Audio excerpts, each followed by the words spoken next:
السلام عليكم ورحمة الله تعالى وبركاته صاحبada qiimaha badan ee ku xiran janaalkan soo dhawaada waa mar kale iyo muuqaal cusub haddaba muuqaalkan waxaan uga hadlaynaa musalsalka daawacii qalbiga xalqadiisa 25aad oo ah runtii xalqad aad iyo aad u xiiso badan haddaba xalqadan ayaa runtii xalqad aad iyo aad u xiiso badan tahay laakiin xalqadan nasiib daro ee dhanka ratinka xalqadii ka horeysay ay hoos ka dhacday taxanahana waa la garan waayay meel ay runtii dhibaatada uga timaaday marka hore waxa uu ka mid ahaa taxanayaasha ugu daawashada badan laakiin si lama filaan ayaa hal mar u dagay ilaa ay haddana sidii uu dagay waaye haddaba xalqadan ayaa waxay ka bilaaban doontaa halkii ay nagaga dhammaatay xalqadii kale ee 24aad kadib markii loo geystay shilkii xumaa ninkii lagu magacaabayay Yaman booliiska ayaa iman doona wayna qaadi doonaan oo dhakhtarka ay u qaadi doonaan dhanka kale waxaana la tusayaa qoftii azaade ahayd oo dalbanaysa Caaisha ayadoo leh waxaan ka rabnaa gabadhiina Caaisha wiilkeena in aad ku dartiin laakiin si loo filaan ah Mirza ayaa dhahaya waan fikiray waan dadaalay gabadhan Caaisha ay nima sii doono arrinkaasi ayaa la yaabi doona waxaana la ogaanayaa in dabcan uu ninkaasi iska kaftamayo ilaa hadda waxa la sugayaa ninka lagu magacaabo dabcan Shaahin in uu hadlo ugu dambeyntii Shaahin ayaa hadli doona Shaahinna waxa uu dhihi doona gabadheedu waa inisiiyay Fariidna wax badan kama garanayay saadarteed waxaan go'aansanaa gabadheeda inisiiyo wixii inta ka dambeeyana Faraanta ay isu gelinayaan oo dabcan odayga waxa xarig ayuu dhaxdooda ka dari doonaa Faraantigan saas ay isu gelin doonaan Fariid iyo Caaisha halka marka u dambeeysa ay Faraantiga isu geliyaan dhamaantooda halkaas farxad ayaa ka jirta haddaba kadib markii Faraantiga la soo geliyo waxa dhacday in Fariid iyo Caaisha halkaas ay ku sheekaystaan dhanka kale waxaan la tusayaa ninka cadaan ah oo xaafada imaaday asagoo runtii xanaaqsan gurigiisana uu xiisay asagoo walwalsan oo uu gali doona qolkii asaga iyo azaaday ay deganaan jireen halkaas ayuu iska fadhiisanayaa waxa uu xiisay reerkooda dhanka kale waxaan la tusayaa ninkii Yaman ah oo ku jira dhakhtarka waxaana la joogta Bituul runtii aad ay uga walwalsan tahay Yaman waxa ay ku dhacay wixii inta ka dambeeyay waxa la soo hadli doonta handee ay dhahaysa Yaman moolkiisa madu dhiibtid halkan miiniga saaraynin laakiin Bituul waxaan jabisay dhahaysa mar dambe hala soo hadlin Yaman shil xun ayuu galay oo Bituul ayaa hadda garab taagan Yaman maadaama ay ayadu u geysatay shilkaasi daran wixii inta ka dambeeyay ninka Fariid ayo dabcan yarkii sinaanaha oo xaafadooda iska jooga ayaa waxa uu iman doona booliiska markay imaadaan ka bacdina booliiska waxa uu u sheegi doonaa in Yaman uu dabcan galay shil hadda Fariid ayaa dhahaya sida yacni booliiskan waxa uu sharaxaya shilka sida uu galay laakiin booliiska waxa uu dhahaya waxaan u baahanahay azaade sababtoo ah qofkii u dambeeyay la hadlayay Yaman waxay ahayd azaade way soo daandagaysaa ayadoo leh hawa ikan wixii inta ka dambeeyay su'aal waxa laga weydiinayaa arrinka Yaman azaadena waxay dhahaysaa aniga Yaman waan kulanay markii aan kulanay ka bacdina qof lama joogin asoo gaarigiisa meeshii taagan ayaan ka tagay oo wixii inta ka dambeeyay waa tagay booliiska oo iska bixi doona laakiin Cadnaan ayaa ka soo dabar doona wuxuu ku dhahayaa fadlan ii sheeg Yaman meesha uu joogo Cadnaan waa loo sheegi doona laakiin Fariid ayaa hooyadiisa waxa uu weydiinayaa waxyaalaha ay kala hadlaysay Yaman azaadeen waxay dhahaysaa wax iska caadi oo shaqadii waxa ka hadlaynay wiilkiisa iska raaf waxa isku mashquulin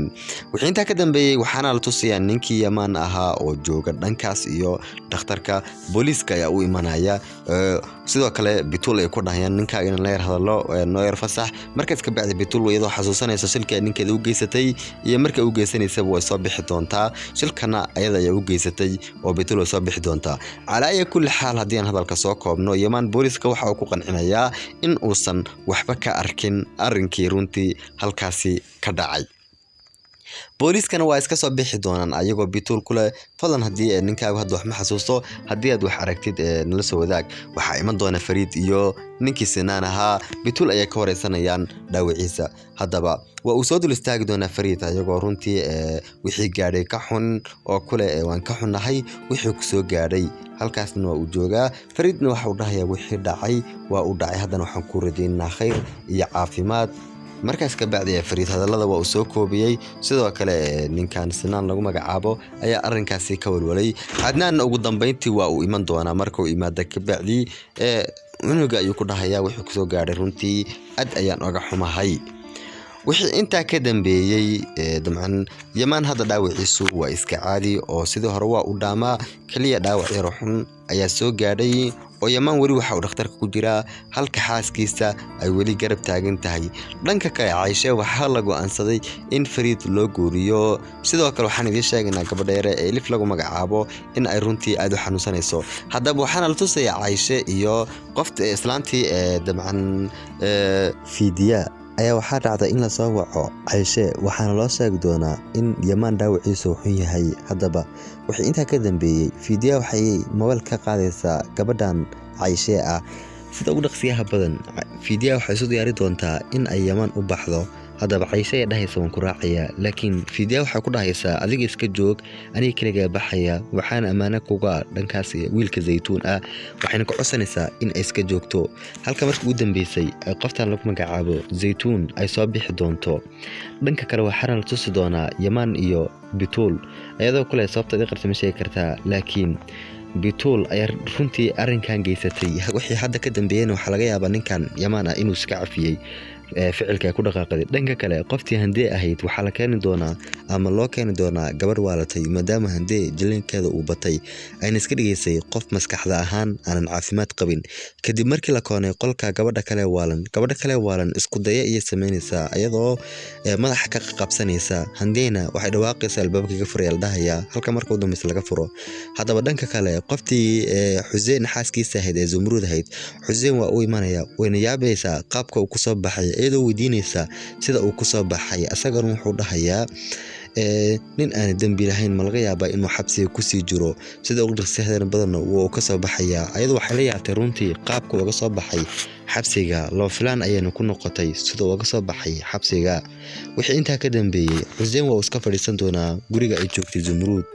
lana socdo gurigoodii hore in bidcadku ay la wareegeen kadib markii deyn lagu lahaa Xuseen uu bixin waayay maadaama xabsiga galay wixii intaa ka dambeeyay labadooda muran ayaa dhex mari doona halka markii u dambeysay ay xanaaq ku kala tagaan Xuseen hadda waxa uu joogaa gurigiisa asagoo qaybta faqriga ku soo biiray wax lacag aan haysanin Zumruudna way iskaga soo bixi doontaa guriga oo iskaga iman doontaa haddaba dhanka kale qoftii lagu magacaabay fiidiya waxa uu imanaysaa Yamaan laakiin gacanta ay ka taabsan doontaa asagana wuxuu dhihi doonaa haba ayuu dhihi doonaa waa una gartay ayadana runtii wixii soo gaadhay way ka walwalsan tahay ayadoo ka xun wixii soo gaadhay Yamaan sidoo kale dhanka kale Yamaan waa uu joogaa waxa xasuusanayaa ereyada Azaadeena iyaduna waxa xasuusanaysaa adii Yamaan su'aalahay weydiiso oo kaliya laakiin waxay iska ahaayeen su'aalo khafiifa sida in ay weydiiso Cadnaan iyo naagtii kale wixii dhaxmaray asaguna ku dhaho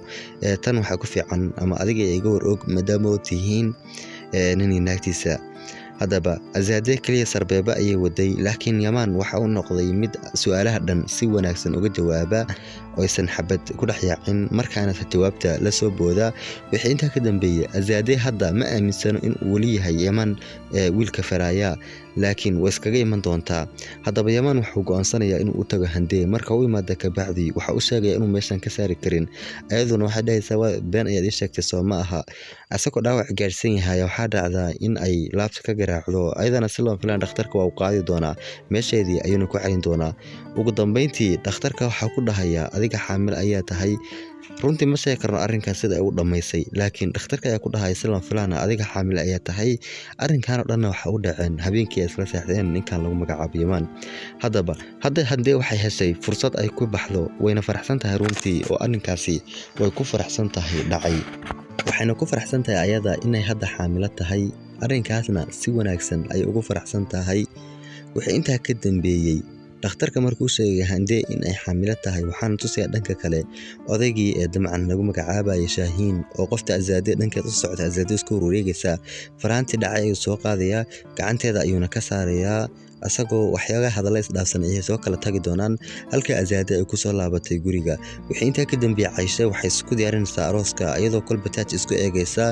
waxayna isku diyaarinaysaa dhankaasi arooska laakiin runtii ninka Shaahiin lagu magacaabo qorshe kale ayuu damacsan yahay ee ula socda hadda Caaisha waxay damacsan tahay dabcan in ay arooska isku diyaariso waxayna la hadli doontaa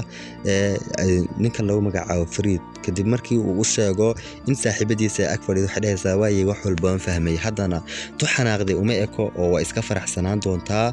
oo wayna fahmi doontaa in gabadhan ay saaxiibo yihiin sidii uu hore ugu sheegayba ninkan lagu magacaabo Fariid. wixii inta ka dambeeyay qoftan lagu magacaabo Hande waxay la soo hadli doontaa gabadha Bituul ah waxayna u sheegaysaa inay uur leedahay calaa kulli xaal. haddaba Bituul runtii arrinkaas waxay u egtahay tu ka naxday iyadoo ooyeysa arrinkaasna ka naxsan iyo wixii soo gaadhayba. dhanka kale Yamaan iyo waxaan ka wadaa Fariid iyo Cayshe waxay isku diyaarinayaan arooska in aroos la dhigto. Shaahiin qorshe ayuu damacsan yahay ee la socda. Yamaan gurigiisa ayuu imanaya asagoo arkaya warqad loo filaan warqadaasna waa tii cadeynayay Hande inay uur leedahay. asaga iyo qoftan kale ee Bituul lagu magacaabo muraya dhaxmar doonta halka Bituul ay tiraahdo aniga intee ka baxay mudul qaadanayay waa inaga dhaxbaxaya adiyo Hande sababtoo Hande wax walba ay la qabsatay xitaa sariirteeda ay la qabsatay adiyo Handeena waa inaga dhaxbixi doonaa. wixii inta ka dambeeyay waxaan tusayaa reerkii Shaahiin odayga Shaahiinaha iyo Mirza iyo Cashaynaya ayagoona ku wada hadlaya arrinka Cayshe. laakiin xilligaas Cayshe waxay ku jirtay dabaqa sare ayay ku jirtay oo dabaqa sare ayay ku jirtay arooskana way isu diyaarinaysay. haddaba maxay tahay gabadhan Elif lagu magacaabo xanuunkeeda muxuu yahay? xanuunkeeda waxaa la sheegayaa dhankaas iyo kaliyaha ama beerka inkastoo weli xalqadaha ana caad u daawan laakiin aanan ku nagaanin oo degdeg u daawada xalqadaha. laakiin gabadhan xanuunkeeda xalqadii hore bas ayaa la sheegay ilaa hadda lama sheegin. xalqad soo socotana waan ogaan doonaa. taan horeedii ku sheegnayba ninka lagu magacaabo Cadnaan xalqada 26 ayuu dhiman doonaa. haddii aan sii wadana falanqaynteena dagaal ka sii wadano kadib markii wada cashayeen Shaahiin Mirza Elif gabadheer lagu magacaabo waxaana la tusayaa Mirza oo dabcan Cayshe huinaya bustay xilligaas hoosaneed. sidoo kale dhanka kale Yamaan waxa uu iman doonaa Hande asoo ku faraxsan runtii arrinkii dhacay. haddaba arrinkan ayaa waxaa lagu shaksiyay qorshe ay degtay laakiin arrinkan waa ku faraxsan yahay waxa uu u eegyahay mid aad iyo aad ugu faraxsan arrinkan asagoo u yimaaday gabadhan ugu dambeyntiina asagoo kale meesha waan ka saari doonaa maadaama aad xaamilo tahay. wixii inta ka dambeeyay ayaa waxaa dhacda in uu gudbiyo dacwada ah gabadhan in xaamilo tahay. dhanka kale gabadha Elif lagu magacaabayay xaaladeedu waa si xumaatay xanuunkiina waa ku soo kacay waxaana u iman doona Mirza iyo odayga Shaahiinaha ayagoo dejinaya cunugtana way soo naaxi doontaa waxoogaa yar ka bacdi caadi ayaana noqonaysaa iyadoo sidii hore ku soo laabatay. laakiin odaygan lagu magacaabo Shaahiin waa walwalsan yahay asagoo markii u dambeysay ka hadlayay inuu arooska dhammaan doono arooskana uu sii socon doonin. waxa uuna u egyahay mid runtii murugsan qol ayuu kaligiisa imanayaa. Mirza ayaana ka daba iman doona odaygana waa uu oohiyaa asagoo leh arooskan ma sii socon doono waa arooska Cayshe iyo dabcan Fariid. haddaba Cayshe hadda waa la diyaarinaya sidoo kale ninkii Fariid ah ayaa mar u imanaya oo uu imaysi joogto lagu aroos u imanaya laakiin arooska weynaa weli ma uusan dhicin la socda. haddaba arooskii kale sad xalqad u daawatay masaan ognahay dadka nagu xiran badana Turkiga ku soo falanqaynta naga sugan marka saan wada arkaynayba kaliya arooskii koowaad ayuu markii koowaad imaaday. ugu dambeyntii dhanka kale Hande waxaa la go'aansanayaa in laga saaro meeshan kadib markii la ogaaday inay xaamilo tahay oo laga saaro. dhanka kale Yamaan waxa ku xalacalaya hooyadiisa qabrigeeda ayuu runtii aad u walwalsan oo Yamaan arrinkaas ay ku walwalsan yahay. haddaba ninkii lagu magacaabayay Cadnaan dhanka kale arooska ayuu imanayaa. dhanka kale sidoo kale caruuska waa la diyaarinayaa waxaana loo diyaarinayaa arooska oo ninkii Fariid ahaa waana loo labisayaa halka dhammaan dhalinyarta ay ciyaarayeen ka soo qayb galay arooska. hadda waxaan u dhownahay xalqada gabagabadeedii waana inta runtii xalqadan ugu muhiimsanayd ama ugu xiisaha badnayd. Fariid waxa uu sugayaa qoftii lagu magacaabayay Cayshe sidoo kale waa loo soo labisayay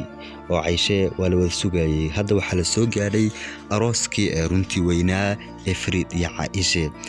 Cayshe way bixi doontaa iyadoo leh soo labiso oo dhankaas iyo meeshaasi u soo labiso. marka xagga kale waxaana la tusayaa ninkii lagu magacaabayay Yamaan iyo abiisa Cadnaan ayaa dhahayay wiilkii namari mufiicanta ayuu marka u horeysa u soo galaya oo u imaado waxaanu go'aansanayaa wiilkiisa in uu dhankaasi guriga u qaado laakiin hadda aabba kuma leh waxna kuma leh laakiin wuxuu ku dhahay namar guri aan ku hadalno noogeey laakiin ninkan Yamaan lagu magacaabay hadalka kululeynaya markaas ka bacdi haddii aan soo koobno halka ugu dambeeyay Yamaan waxa uu fashilanaya inuu abiis yahay Yamaanna odagan Cadnaan wuxuu dhahay yaa arrinkan ku sheegay Bahtiyaar ma ku sheegay halkaasna labada muran ayaa dhaxmari doona odagan Cadnaan lagu magacaabo aad u naxsan Yamaan ayaa kala tagi doona asoo kula Yamaan mar dhageyso laakiin mawduucyada ugu muhiimsan ama muranka ugu muhiimsan ayaa dhaxmar ayaa waxay ahayd ninkan Yamaan lagu magacaabay in uu badana ka hadlayo ama uu ku lahaa wiilkaaga yahay maxaad noo kala qaaday aniga Fariid maxaad noo kala qaaday aniga Hebel uu soo hadlayay maxaad gaar iga dhigtay maxaad faa iga dhigtay ugu dambeyntii labadooda waa ay kala tagi doonaan oo hadalkooda halka ay ku dhamaan doonaa kadib markuu hadalkooda dhamaado labadan Yamaan iyo Fariid waxaana la tusayaa dhankii arooska oo la isku diyaarinayo halka la yahay qoftii lagu magacaabay Cayshe si loo filaana gabadhii Elif ahayd waxa uu iman doontaa odaygii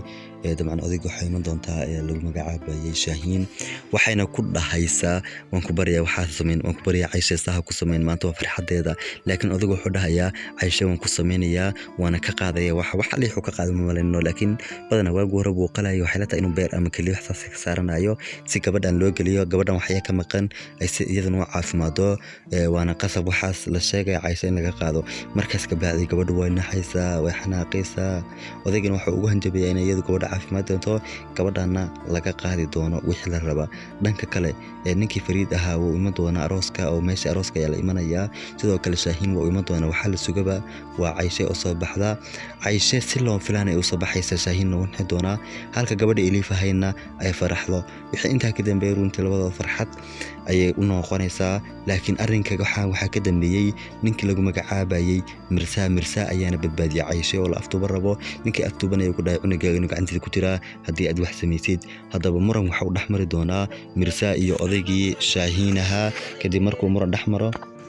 kadib markii uu labadooda muran dhaxmaro ayaa waxa dhacda in arooska la qabto wixii inta ka dambeeyay waxa iman doona Cadnaan markuu yimaado si loo filaana ayaa uu dhici doona oo suux doona waxaan idin sheegnaa xalqad soo socota waxa dhiman doona Cadnaan halkaas ayuu taxanaha isku dari doona la socdo macluumaadada xiga